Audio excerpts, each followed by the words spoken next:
In the previous video, we understood what is a retirement fund. In this video, we're going to talk about retirement planning. And of course, we'll understand this from the point of view of Ramesh. Now, Ramesh is already 60, and let's quickly understand his journey so far. We understood that he has a set of expenses, and that set of expenses has been rising over the last few years. We also know that in his lifetime, his income was also rising and he was living a comfortable life along with his family. And we also know that Ramesh wanted to retire at 60, which he did. Now, the gap that we have is this: income has stopped, but his expenses continue to sort of rise. Now, it's this 20 years. In this example, I'll assume he's planning for 20 years from 60 to say age 80. How does he fund this expense after retirement? Now, the planning of this is simply called retirement planning. Now, to determine how much money is required after retirement, it actually changes from person to person. Now, I will use Ramesh as an example, but let's understand these 4 or 5 different factors. The first factor is age. Now, some people may want to retire at 60, some people may want to retire earlier, and some people may want to retire at 70. So the age is a factor that depends on your life's goals. For Ramesh, it was 60. So you need to know for yourself, what is that age of retirement? The next factor is, what would you like to do after you retire? So the second factor is, what would you like to do? Now, this is a big thing because you may want to start your own small business, which may require a little more money. Or you may want to continue your life like it was and spend more time with your grandchildren. In that case, your expense may be slightly lower. So different people have different reasons to retire and different things they want to do after they retire, which also determines how much money they require. So make sure you understand this. For Ramesh, he just wanted to spend time with his grandkids and continue to live the life that he wanted to.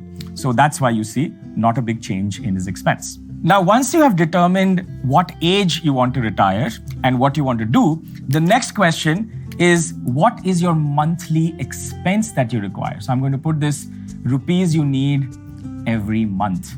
Now, this is interesting because based on these 2 factors, you can determine what is the monthly expense required that you need to meet into your retirement life. Now, once you know what age you want to retire and what you want to do, you will naturally come up with an amount you need from this retirement period.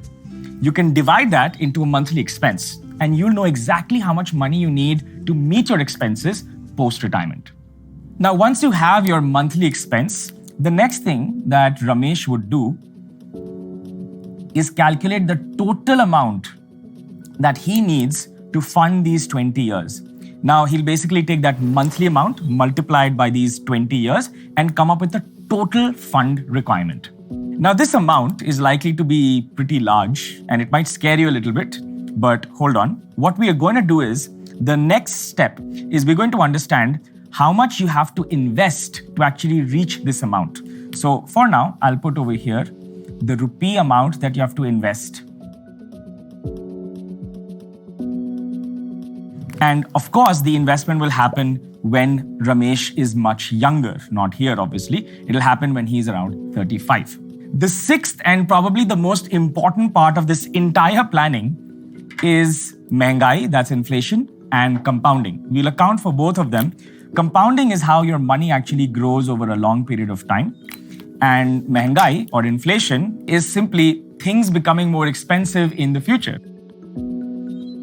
I'm sure you would have thought about this before, that a samosa used to cost maybe 2 rupees 20 years ago, but now it costs 20 rupees. This is something that happens in all economies, especially growing economies like India, where expenses of normal things become more expensive in the future. And when we plan for the future, we should account for Mehengai, that's inflation, and compounding. If you're investing an amount, even if it's a small amount, over a long period of time, the growth becomes exponential. And I'll actually show how this works in the next video.